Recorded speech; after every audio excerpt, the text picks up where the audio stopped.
बहुत स्वागत है आपका। आप देख रहे हैं ईटी नाउ स्वदेश में। अनीता, ये रुक करते हैं खबरों का। मध्य प्रदेश में विधानसभा चुनाव नजदीक आ गए हैं। उससे पहले बीजेपी चुनावी मोड में नजर आ रही है और प्रधानमंत्री नरेंद्र मोदी एक बार फिर एमपी दौरे पर हैं। पीएम मोदी ने आज सागर में संत श्री रविदास स्मृति स्थल का भूमि पूजन किया।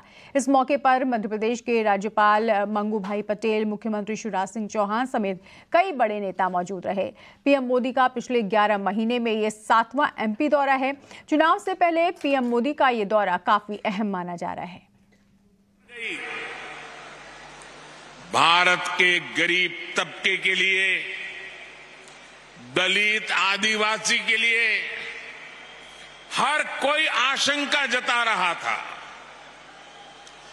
कहा जा रहा था कि 100 साल बाद इतनी बड़ी आपदा आई है, समाज का ये तबका कैसे रह पाएगा। लेकिन तब मैंने ये तय किया कि चाहे जो हो जाए, मैं मेरे गरीब भाई बहन को खाली पेट सोने नहीं दूंगा।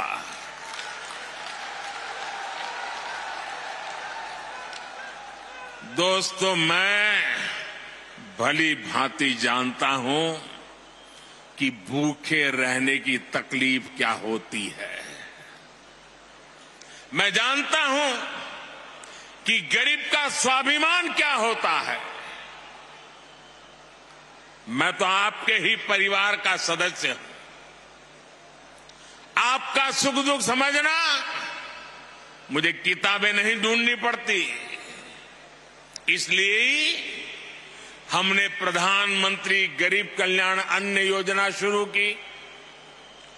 80 करोड़ से ज्यादा लोगों को मुफ्त राशन सुनिश्चित किया। और आज देखिए, हमारे इन प्रयासों की तारीफ पूरी दुनिया में हो रही है।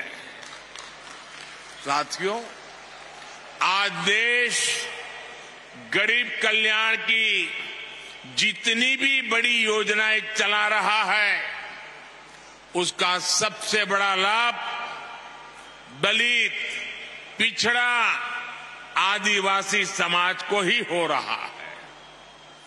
आप सब अच्छे से जानते हैं, पहले की सरकारों के समय जो योजनाएं आती थी, वो चुनावी मौसम के हिसाब से आती थी।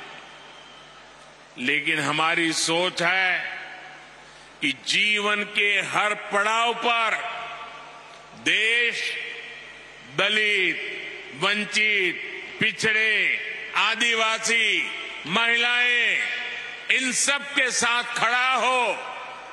हम उनकी आशाओं, आकांक्षाओं को सहारा दें। आप देखिए, जरा योजनाओं पर नजर करेंगे तो पता चलेगा। बच्चे के जन्म का समय होता है तो मातृ वंदना योजना के जरिए गर्भवती माता को 6,000 रुपये दिए जाते हैं ताकि मां बच्चा स्वस्थ रहे। आप भी जानते हैं कि जन्म के बाद बच्चों को बीमारियों का, संक्रामक रोगों का खतरा होता है। गरीबी के कारण दलित, आदिवासी बस्तियों में इनकी सबसे ज्यादा मार होती है। आज नवजात बच्चों की पूरी सुरक्षा के लिए मिशन इंद्रधनुष चलाया जा रहा है। बच्चों को सभी बीमारियों से बचने के लिए टीका लगे, ये चिंता सरकार करती है।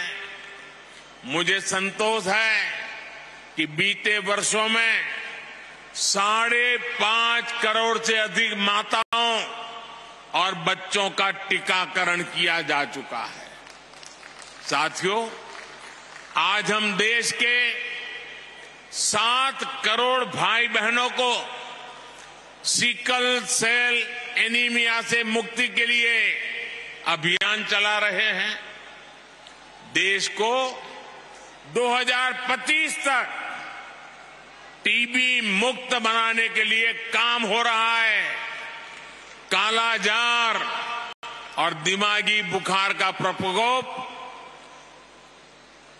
धीरे धीरे कम हो रहा है। इन बीमारियों से सबसे ज्यादा दलित, वंचित, गरीब परिवार वही इसके शिकार होते थे। इसी तरह अगर इलाज की जरूरत होती है तो आयुष्मान योजना के जरिए अस्पतालों में मुफ्त इलाज की व्यवस्था की गई है। तो मध्य प्रदेश के सागर से सीधी तस्वीरें आप देख रहे हैं, जहां प्रधानमंत्री नरेंद्र मोदी 7वीं बार पहुंचे हैं मध्य प्रदेश में, क्योंकि ये चुनावी साल है मध्य प्रदेश के लिए, छत्तीसगढ़ के लिए।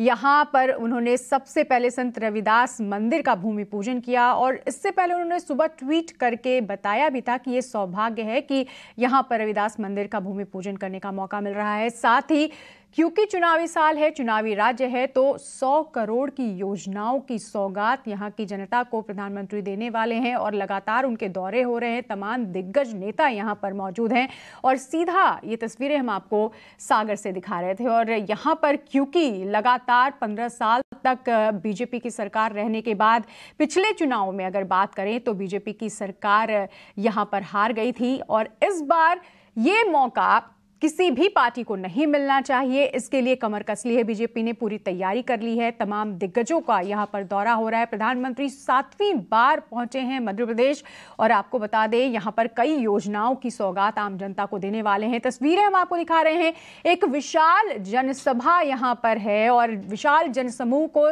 संबोधित कर रहे हैं प्रधानमंत्री नरेंद्र मोदी। और इस दौरान उन्होंने बताया कि केंद्र सरकार की, राज्य सरकार की जो योजनाएं हैं वो किस तरह से वंचितों को और पीड़ितों को और युवाओं को, महिलाओं को लाभ पहुंचा रही हैं। तो चलिए आगे बढ़ते हैं, अगली खबर का रुख कर लेते हैं।